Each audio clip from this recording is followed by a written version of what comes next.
श्रद्धेय प्रेमी सज्जनों, वैदिक विचार चर्चा के इस चैनल पर आपका स्वागत है।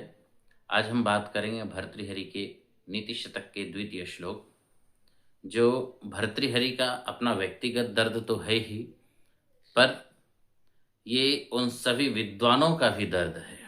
वह जब मूर्ख पद्धति प्रारंभ करते हैं तो सबसे पहले ये लक्षण बताते हैं, वो अपनी चिंता व्यक्त करते हैं कि मैं अपनी अच्छी बातें किसको कहने जाऊं।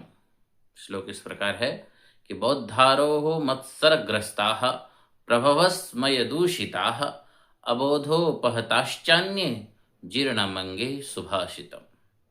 वो कहते हैं कि बौद्धारोह मत्सरग्रस्ता, जो बुद्धिमान लोग हैं वो ईर्ष्या में ग्रस्त हैं, निंदा करने में लगे हुए हैं और वह अपने असूया में ग्रस्त हैं।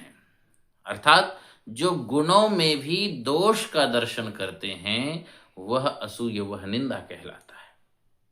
अब देखिए कि बुद्धिमान लोग जितने भी हैं वह इन्हीं कामों में लगे हुए हैं, एक दूसरे की निंदा करना। यानी विद्वान कभी इकट्ठे नहीं होते हैं, एक विद्वान दूसरे विद्वान के विषय में निंदा ही करते हुए रहते हैं।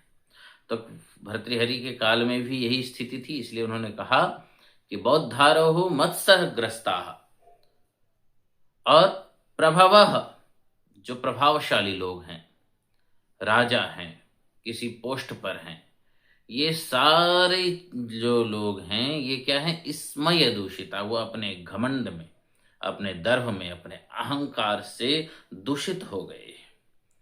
वो इतना अहंकार है कि अगर उनसे छोटा कोई अच्छी बातें कहे तो वो कहेंगे ये क्या कहेगा, ये कहने वाला, एक घमंड होता है।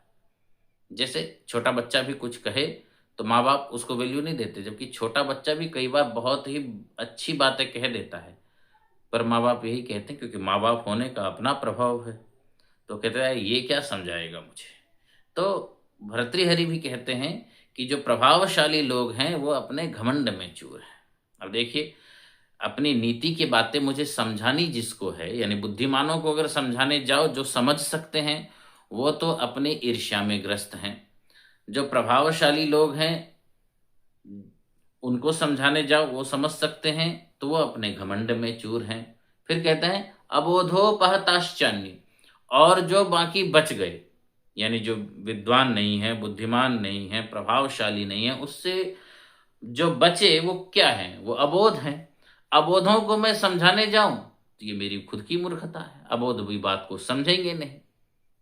तो मेरे अंदर जितनी भी अच्छी बातें हैं वो क्या कह रहा है, जीर्णम अंगे सुभाषितम, जितनी भी सुंदर और नीतिगत बातें हैं वह हमारे शरीर के अंदर ही, अंग में ही वह जीर्ण हो गई, यानी समाप्त हो रही है, बूढ़ी होती जा रही।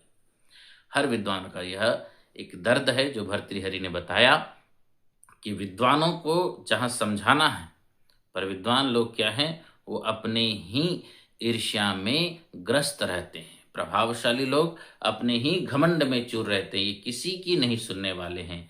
बाकी अबोध तो उन बेचारों को कुछ पता ही नहीं, उनको समझा के फायदा भी कुछ नहीं है। जहाँ उनको नीति और दर्शन की बातें समझाने लग जाएं तो वो उनके दिमाग में नहीं घुसेगी।